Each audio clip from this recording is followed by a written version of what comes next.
Hi friends, welcome to Fatafat serial reviews. Maguva O Maguva నిన్నటి ఎపిసోడ్లో సింధూరిని అందరూ నిందిస్తూ ఉంటారు కదా.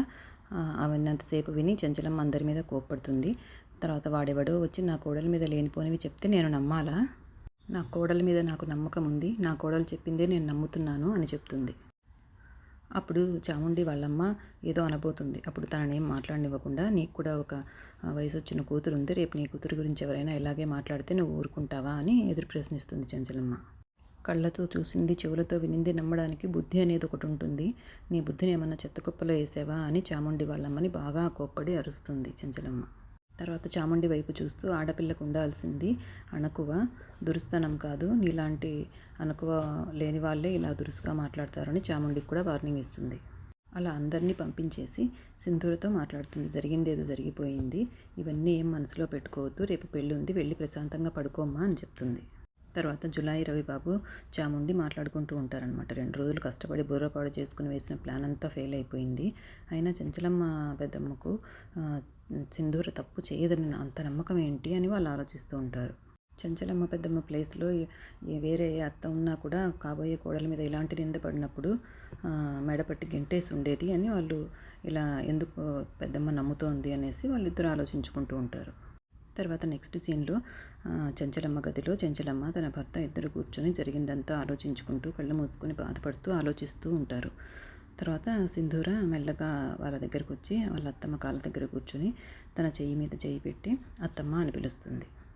అప్పుడు చెంచలమ్మ కళ్ళు తెరిచి, చాలా పొద్దుపోయింది, రేపు పెళ్లి కార్యక్రమాలు చాలా ఉన్నాయి, వెళ్ళి పడుకోమ్మా అని చెప్తుంది. అప్పుడు సింధూర చాలా బాధగా, అత్తమ్మ నాకు ఈ పెళ్ళి వద్దత్తమ్మ అంటుంది. చెంచలమ్మ వాళ్ళ భర్త చాలా షాక్ అవుతారు. ఇవన్నీ కూడా బయట నుండి చాముండి జులాయి రవిబాబు గమనిస్తూ ఉంటారు. వాళ్ళు చాలా హ్యాపీ ఫీల్ అవుతారు ఆ మాట వింటూనే. ఎవరో వచ్చి నా మీద నింద వేసినా కూడా మీరు దాన్ని నమ్మలేదు, అది మీ గొప్పతనం. కానీ నా మీద మీకున్న నమ్మకం అందరికీ ఉండదు కదా అత్తమ్మ. ఉండదు కాబట్టి వాళ్ళు చూసింది విన్నది అన్నీ నమ్మి వాళ్ళకు తోచినట్లు నానా మాటలు అన్నారు అని అంటుంది సింధూర. వాళ్ళు అలా అన్నారంటే నేను వాళ్ళ ముందు చులకనైపోయినట్లే కదా, నేను వాళ్ళ దృష్టిలో తప్పు చేసినట్లే కదా అత్తమ్మ అంటుంది. ఈ విషయం మా అమ్మ నాన్నలకు తెలిస్తే వాళ్ళు అస్సలు తట్టుకోలేరు. ఇంత ఘోరమైన అవమానం జరిగినందుకు వాళ్ళు ఎంత కుంగిపోతారు, ఏమైపోతారో నాకు భయంగా ఉంది అత్తమ్మ అంటుంది. ఇది కేవలం నా గురించి సంబంధించిన విషయమే కాదు, ఈ ఇంటి పరువు మర్యాదలకు కూడా సంబంధించిన విషయము. దానికి నేను కారణం అవ్వడం నాకు ఇష్టం లేదత్తమ్మా అని అంటుంది సింధూర. ఇప్పుడు చెంచలమ్మ నింద నిజం కానప్పుడు ఊరు గురించి వేరే వాళ్ళ గురించి ఆలోచించాల్సిన అవసరం ఏమీ లేదు అని చెప్తుంది. మనసులో ఏమీ పెట్టుకోవద్దని చెప్పాను కదా, వెళ్ళి పడుకో అని అంటుంది. అయినా కూడా సింధూర ఒప్పుకోకుండా ఏడుస్తూ, నేను ఈ ఇంటికి కోడలుగా తగనత్తమ్మ, నాకు ఈ పెళ్లి జరగడం ఇష్టం లేదు అంటుంది. నాకు వచ్చిన కష్టం మీకు మీ కుటుంబానికి పేరు ప్రతిష్టలకు నష్టంగా మారకూడదు అంటుంది. నాకు ఈ పెళ్ళి వద్దత్తమ్మ అని చెప్పి ఏడుస్తూ తన గదికి వెళ్ళిపోతుంది. ఇదంతా వింటున్న రవిబాబు చాముండి చాలా హ్యాపీగా ఫీల్ అయ్యి పార్టీ చేసుకుందాం అనుకుంటారు. తర్వాత రవిబాబు బయటికి వెళ్ళి వాకిలి ముందర డ్యాన్స్ చేస్తూ ఉంటాడు. అప్పుడు సింధూర వాడిని చూస్తుంది. అప్పుడు వాడు డ్యాన్స్ ఆపి, ఏంటి సింధూర అంటాడు. ఎందుకు ఇలా చేసావు అంటుంది. నేనేం చేశాను అంటాడు. నీలాంటి విధవలు ఏం చేస్తారో నాకు బాగా తెలుసు అంటుంది. కృష్ణని ఎందుకు రమ్మన్నావు అని అడుగుతుంది. నేనేం రమ్మనలేదు, తనే వచ్చి నీతో పర్సనల్గా మాట్లాడాలంటే నేను నిన్ను పిలిచాను అంటాడు. ఇప్పుడు నేను కృష్ణకు ఫోన్ చేసి రమ్మంటాను, వస్తాడు. నా కోసం వచ్చాడో లేదా నువ్వు పంపిస్తే వచ్చాడో తన చేత చెప్పించమంటావా అని అడుగుతుంది సింధూర. కృష్ణ నేను కలిసి 10 ఏళ్ళు చదువుకున్నాము, ఇన్నేళ్లలో ఒక్క చెడ్డ మాట కూడా కృష్ణ మాట్లాడలేదు. కానీ నిన్ను చూసిన మొదటి క్షణంలోనే నువ్వెంత విధవో నాకు అర్థమైంది. కాబట్టి కృష్ణ ఎలాంటివాడో నువ్వెలాంటివాడో నాకు బాగా తెలుసు అంటుంది. నీ అంతకు నువ్వే ఫోన్ చేసి కృష్ణతో మాట్లాడినట్లు కృష్ణ ఫోన్లో రికార్డ్ అయి ఉంటుంది, నీ నెంబర్ ఉంటుంది. నీకెవరో అసలు పరిచయం లేని కృష్ణకు నువ్వెందుకు కాల్ చేసావో అత్తమ్మతోనే అడిగించనా అంటుంది. చెంచలమ్మ అత్త ఎలాంటిదో నాకంటే నీకే బాగా తెలుసు. నేను చెంచలమ్మతకు నిరూపించానంటే నువ్వే ఈ పని చేసావని, నేను ఇక్కడే నిలువునా పాతేస్తుంది అని చెప్తుంది. నన్ను పిచ్చిదాన్ని అనుకుంటున్నావేమో, నీ వెనక ఎవరుండి నీ చేత ఈ పని చేయించారో నేను తెలుసుకోగలను అంటుంది. మీరందరూ తన వాళ్ళు బంధువులు అనుకుని అత్తమ్మ మీ అందరికీ ఇంట్లో ఆశ్రయం ఇచ్చింది. నేను నిజం నిరూపించిన మరుక్షణమే మీ అందరినీ అత్తమ్మ ఇంట్లో నుండి బయటికి గెంటేస్తారు అని చెప్తుంది. మీరు మీ జీవితాలు అన్నీ రోడ్డున పడతాయని బెదిరిస్తుంది. ఇదంతా చాటుగా వింటున్న చాముండికి కూడా భయం కలుగుతుంది. ఆ పని చేయడం నాకు ఒక్క క్షణం కూడా పట్టదు. తిన్నింటి వాసాలు లెక్కబెట్టి నీలాంటి వాడిని క్షమించడం కూడా తప్పేచి అని అంటుంది. ఎక్కడ సింధూర తన గురించి చెంచలమ్మకు చెప్పేస్తుందేమో అని వెంటనే రవిబాబు సింధూర కాళ్ళు పట్టుకొని నేను నిన్ను తప్పుగా అర్థం చేసుకున్నాను, నన్ను క్షమించు అని వేడుకుంటాడు. ఇంకెప్పుడు ఇలా చెయ్యను, కావాలంటే పెద్దమ్మ దగ్గర నేనే ఒప్పుకుంటాను ఈ తప్పు చేసింది అనేసి అంటుంది. నువ్వు ఆ పని చేస్తే మీ అందరి మీద ఉన్న నమ్మకం పోతుంది చెంచలమ్మ అత్తకి అని సింధూర చెప్తుంది.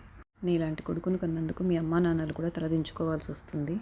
నా మీద పడ్డ నింద చెరిపేసుకోవడం కోసం మీ అందరి బతుకుల్ని రోడ్డు మీద పడేసే రకం కాదు నేను అని అంటుంది సింధూర. ఇక మీదనైనా ఆడపిల్లల మీద నిందలు వేయడం అనుకో అని చెప్పి అక్కడ నుండి వెళ్ళిపోతుంది సింధూర.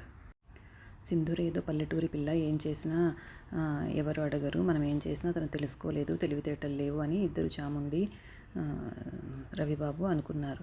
కానీ సింధూర విశ్వరూపం చూశాక చాలా బెదిరిపోతారు. ఇదంతా చేసింది మనమే అని చాలా ఈజీగా కనిపెట్టేసింది సింధూర అని వాళ్ళు ఆశ్చర్యపోతారు.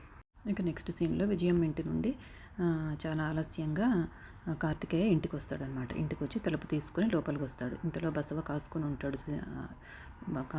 కార్తికేయ కోసం. వెంటనే అయ్యగారు అని పిలుస్తాడు. ఏమైంది బసవ అని అడుగుతాడు. మన సింధూరమ్మ మీద చాలా పెద్ద నిందపడింది బాబు అంటాడు. తను లేనప్పుడు ఇంట్లో జరిగిందంతా బసవ వచ్చేసి కార్తికేయకు పూసగుచ్చినట్లు చెప్పేస్తాడు. ఇలా జరిగింది బాబు అని. ఇలా జరిగినందుకు కార్తికేయ చాలా బాధపడతాడు. తర్వాత సింధూర తన గదిలో తన పట్టు చీర, తన నగలు, వాళ్ళ అత్తమ్మ ఇచ్చినవన్నీ తీసి మంచం మీద పెట్టేసి తన పాత ఓణి అవి వేసుకుని తన పాత బట్టల సంచి తీసుకుని వెళ్ళిపోవడానికి రెడీగా ఉంటుంది. అప్పుడు చెంచలమ్మ, కార్తికేయ, వాళ్ళ నాన్న అందరూ ఆ రూమ్లోకి వస్తారు. వెళ్ళిపోవాలి అని అనుకుంటున్నావా అని చెంచలమ్మ సింధూరని అడుగుతుంది. అప్పుడు సింధూర అవునత్తమ్మ, ఈ పెళ్ళి వద్దత్తమ్మ అంటుంది. అప్పుడు కార్తికేయ వాళ్ళ నాన్న, చూడమ్మా సింధూర, కొంతమంది ఆవేశంలో నిర్ణయం తీసుకుని తర్వాత బాధపడుతూ ఉంటారు. నువ్వు తీసుకున్న నిర్ణయం నీ మీద మాకు నమ్మకం పెంచేదిలా ఉండాలి కానీ అబద్ధాన్ని నిజం చేసేదిలా ఉండకూడదు అని చెప్తాడు. నా కొడుకు, నా భార్య చెంచలమ్మ నీ మీద ఎన్నో ఆశలు పెట్టుకున్నారు. ఎవరో ఏదో అన్నారని మమ్మల్ని అందరినీ వదిలేసి వెళ్ళిపోతావా అని అంటాడు. అప్పుడు చెంచలమ్మ కూడా మేమేమైనా అంటే నువ్వు బాధపడాలి కానీ ఎవరో ఏదో అన్నదానికి నువ్వు ఇలాంటి నిర్ణయం తీసుకోవడం ఏంటి సింధూర అని చెంచలమ్మ కూడా ప్రశ్నిస్తుంది. ఆనాడు సీతమ్మ వారి మీద కూడా నిందపడింది, అది నిజమైందా చెప్పు అని సింధూరని అడుగుతుంది. మీరన్నది నిజమే అత్తమ్మ, సీతమ్మ తన మీద పడిన నింద వలన అగ్నిప్రవేశం చేయగలిగింది. సీతమ్మలాగా ఆత్మాహుతి చేసుకునే ధైర్యం నాకు లేదు. నేను చనిపోవాలి అనుకుంటే మా అమ్మా నాన్న బ్రతకరు. కన్నవాళ్ళని చంపుకునే అంత సాహసం నేను చేయలేనత్తమ్మా, నేను చేయలేను అంటుంది. అప్పుడు కార్తికేయ లోపలికి వస్తాడు. అలా అని నువ్వు వెళ్ళిపోతే సమస్యకు పరిష్కారం దొరుకుతుందా అని అంటాడు కార్తికేయ. దీంతో ఎపిసోడ్ అయిపోతుంది. రేపటి ఎపిసోడ్లో ఏమవుతుందో రేపు చెప్పుకుందాం. మీరందరూ తప్పకుండా సబ్స్క్రైబ్ చేసుకోండి, లైక్ చేయండి, కామెంట్ చేయండి. Thank you.